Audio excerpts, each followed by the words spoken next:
पंकज जी चंडीगढ़ से। राधा वल्लभ श्री हरिवंश। महाराज जी आपके चरणों में कोटि कोटि प्रणाम। महाराज जी मैं माँ दुर्गा का भक्त हूँ। माँ दुर्गा के दर्शन करना चाहता हूँ, तो मैं क्या करूँ कि वो जल्दी आ जाए महाराज जी।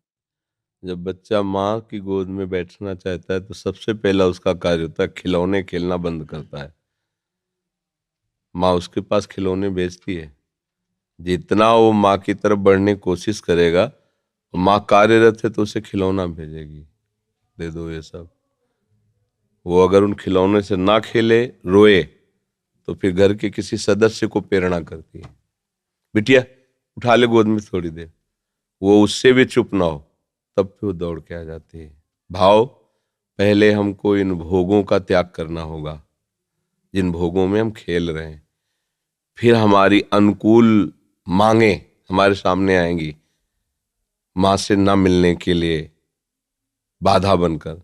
हम उन मांगों को भी जो सोचा था, चाहा था, वो मिले, पर हम उसे स्वीकार न करें और रोते ही रहें, तो फिर माँ नहीं रुक सकती। वो तो वात्सल्य में कुपुत्रो जायते क्वचिदपि कुमातानुभूति। फिर वो आकर के साक्षात, पहले हमारी सामर्थ्य तो होनी चाहिए, माँ के दर्शन हो। हमारी माँ कोई प्राकृतिक माँ है क्या? आद्या शक्ति अनंत महामहिम है। वो ऐसी थोड़ी कि इन प्राकृतिक नेत्रों से ऐसे, जैसे अपनी अम्मा को ऐसे देख लेते हैं ऐसे। वो केवल तुम्हारी माँ थोड़ी, जगत माता है और वो आद्या शक्ति है, ईश्वरी हैं। कोई ऐसे थोड़ी कि ऐसे देख लोगे। पहले भोगों का त्याग करो और उनकी शरण में होकर के अंदर से उनके नाम मंत्र, उनके विज्ञ जो महापुरुष जन है उनसे मंत्र लेकर और उनके भावना से भजन करो। माँ का साक्षात्कार रामकृष्ण परमहंस जी ने जब के सिद्ध हो गए ना, फिर माँ का दर्शन को खिलवाड़ है। फिर कृष्ण और काली में कोई अंतर थोड़ी उन्हें दिखाई दे रहा था, पूरा जगत उन्हें भगवत स्वरूप नजर आया। तो माँ का साक्षात्कार मतलब ब्रह्म साक्षात्कार। माँ कोई प्राकृतिक माँ थोड़ी है कि ऐसे ही गोद में बैठ जाओगे। उसके लिए ब्रह्म स्वरूप होना पड़ेगा, समस्त विकारों का त्याग करके केवल माँ की प्राप्ति के लिए। तो चाहे श्री कृष्ण प्राप्ति के लिए, चाहे माँ की प्राप्ति के लिए, वही प्रभु बने हुए हैं सब रूपों में। तो जितना सत्संग है सब उन्हीं की प्राप्ति के लिए है। आप पहले तो विकारों से बचिए, ब्रह्मचर्य का पालन कीजिए, खूब नाम जप कीजिए और लक्ष्य बनाइए कि देवी जो सर्वभूतों में व्याप्त शक्ति है, मैं उसका अनुभव करना चाहता हूँ।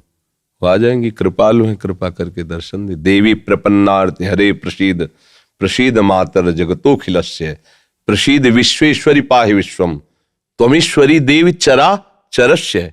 हे देवी आप ही चराचर रूप में विराजमान हो।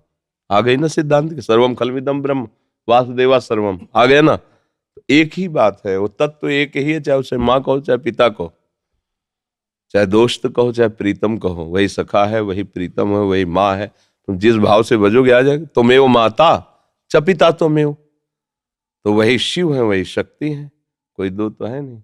वही माँ है, वही पिता है। आप माँ भाव से भजोगे, हमारे प्रभु माँ भाव से आ जाएंगे। पर उनके आने के लिए जो स्वागत तैयारियां करनी है वो हमें करनी होगी। हमारे हृदय में जो अभी कूड़ा करकट वासनाएं हैं ये हटानी पड़ेगी। खूब नाम जप करे और भाव से चले तो तुम्हारी बुद्धि में ही प्रकाशित हो जाएंगी। या देवी सर्वभूतेषु बुद्धि रूपेण संस्थिता नमस्तस्यै नमस्तस्यै नमस्तस्यै नमो नमः। विराजमान हो जाएंगे बुद्धि में। देख मैं आ गई। उनके प्रचंड तेज को कोई सह सके नहीं।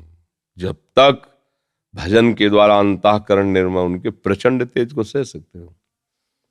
वो शिव शक्ति है, अम्बा है, आद्या शक्ति है। और एक अंश में सूर्य विद्यमान, आंख मिला के देखो 12 बजे दोपहर के, और अनंत सूर्यों जैसी कांति माँ भगवती की है।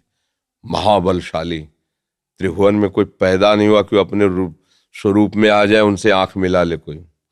भगवान शंकर भी चरणों में लौट गए नहीं लौट गए। तो ये बात ध्यान रखना कि ये माँ कोई ऐसी माँ नहीं है प्राकृतिक, ये आद्या शक्ति चिदानंद माँ है। ये ऐसे थोड़ी सी चुनरी और नारियल चढ़ाने से तुम्हारी कामनाओं की तो पूर्ति कर देगी, लेकिन साक्षात्कार होने के लिए फिर अपना अस्तित्व मिटाना होगा, अपने अस्तित्व का बलिदान करना होगा। अस्तित्व का बलिदान, पूर्ण समर्पण और उन्हीं का केवल चिंतन, आ जाएंगी। क्योंकि वही है, दूसरा कोई है नहीं हमारी दृष्टि में। सब एक ही परमात्मा है, उसे किसी भी नाम रूप से आप पूज कर प्राप्त कर लो, वही है, दूसरा कोई है नहीं। समझ गए?